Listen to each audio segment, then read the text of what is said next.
Easy പോയിന്റിലേക്ക് ഏവർക്കും സ്വാഗതം. +2 ഹിസ്റ്ററിയുടെ 11ാമത്തെ chapter rebels and the Raj, അത് രണ്ടാം ഭാഗം.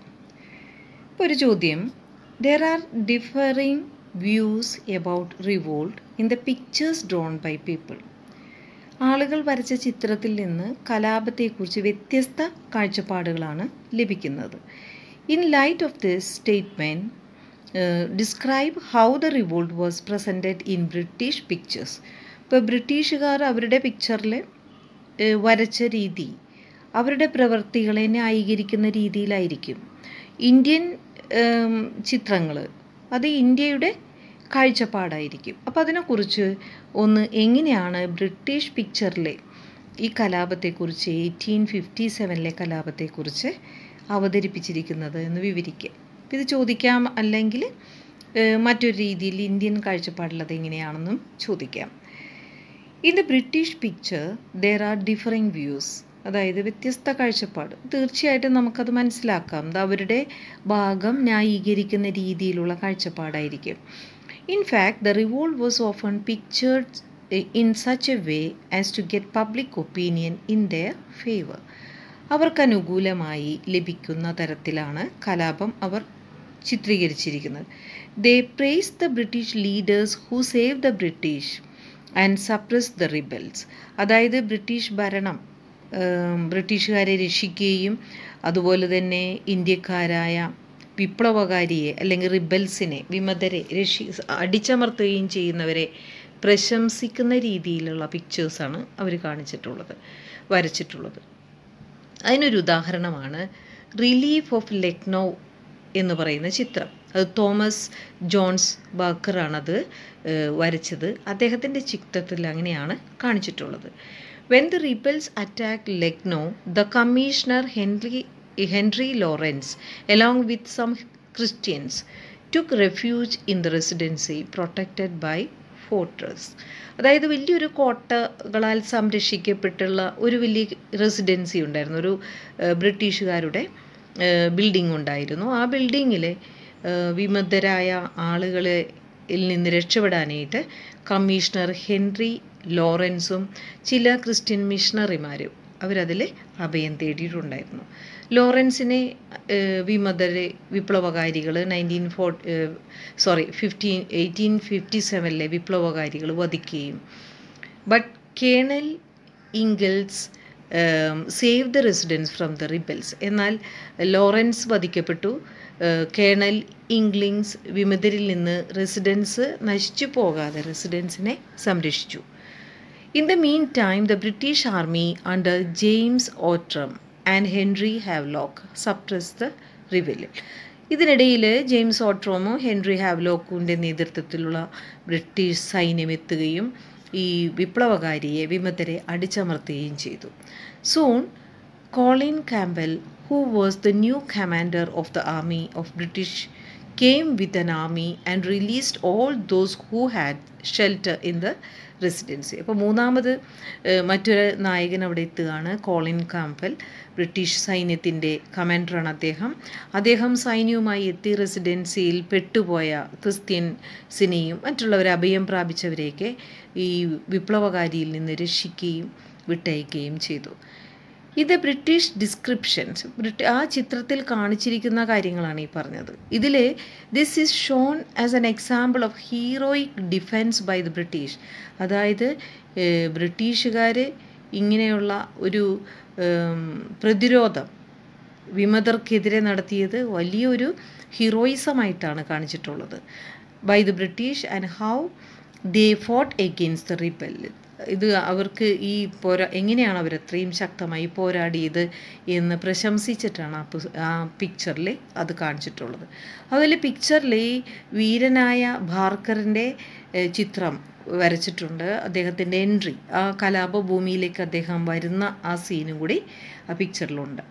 In the middle of the picture we see the British commanders Campbell, Outram and Havelock. അപ്പോൾ ആ പിക്ചറിൻ്റെ മധ്യഭാഗത്ത് തന്നെ ഈ മൂന്ന് നായകന്മാരുടെയും പിക്ചർ വളരെ പ്രകാശമുള്ള മൈതാനത്ത് നിൽക്കുന്നതായിട്ടും അവരുടെ ഒരു പുറകുവശത്ത് The friend, there were shadows of the broken down residency. അവരുടെയൊക്കെ ആ ലൈറ്റ് വീഴുന്ന അവരുടെ ഫേസിൽ അതിൻ്റെ മുൻഭാഗത്ത് തകർന്നടിച്ച് കിടക്കുന്ന അവരുടെ റെസിഡൻസി, അതിയുടെ നിഴലുകൾ, ഷാഡോസും കൂടി കാണിച്ചിട്ടുണ്ട്.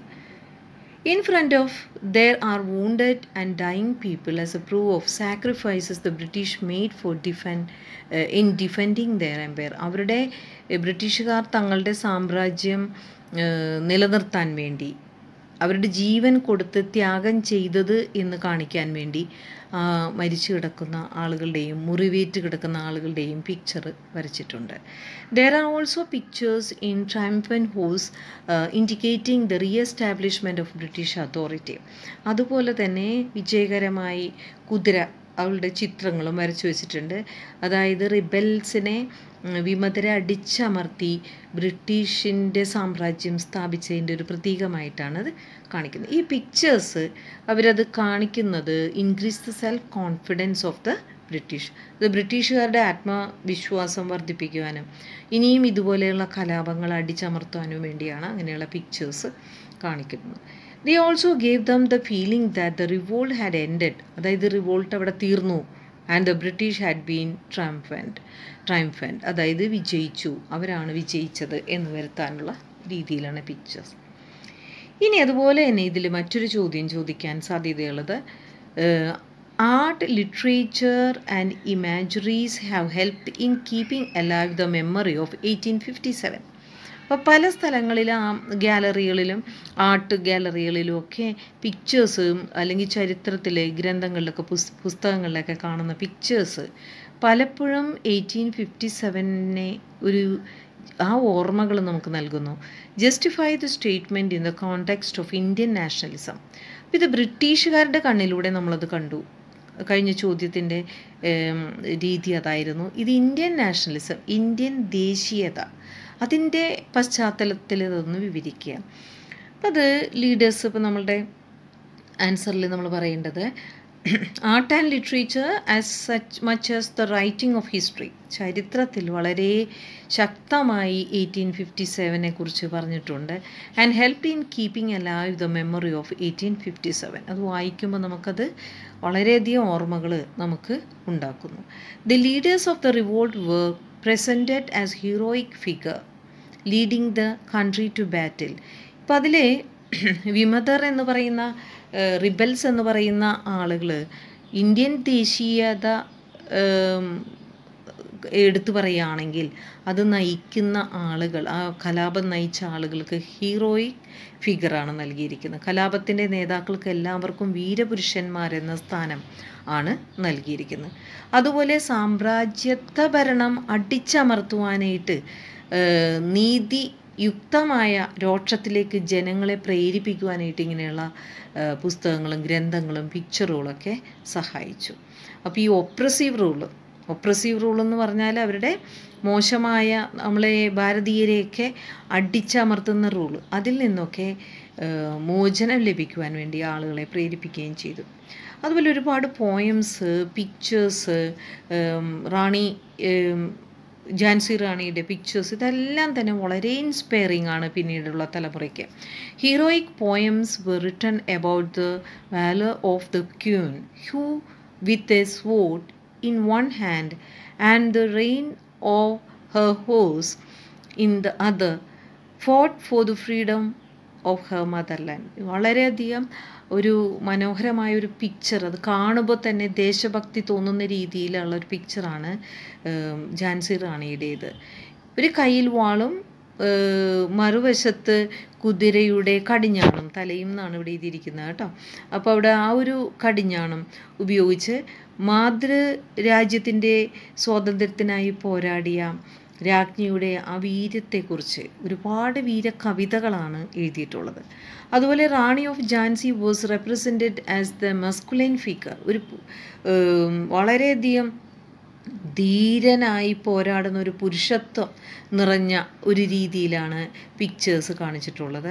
ചേസിങ് ദ എനിമി, ശത്രുവിനെ പിന്തുടരുന്ന, slaying the British soldiers, British പട്ടാളക്കാരെ അരിഞ്ഞ് കൊന്നുകളയുന്ന, and the valiancy of fighting till her last, അവസാനം വരെ ഒരു ഭയവും കൂടാതെ ശത്രു ആക്രമിക്കുമ്പോൾ അതേപോലെ ഒരു പെൺപുലി പോലെ ആക്രോശിച്ചുകൊണ്ട് പോരാടുന്ന ആ ഒരു പിക്ചർ കണ്ടാൽ മതി നമുക്ക് നമ്മുടെ ദേശഭക്തി ഉയരാനും അതുപോലെ ഹീറോയിക് പരിവേഷം നമ്മുടെ നേതാക്കന്മാർക്ക് കൊടുക്കുവാനും.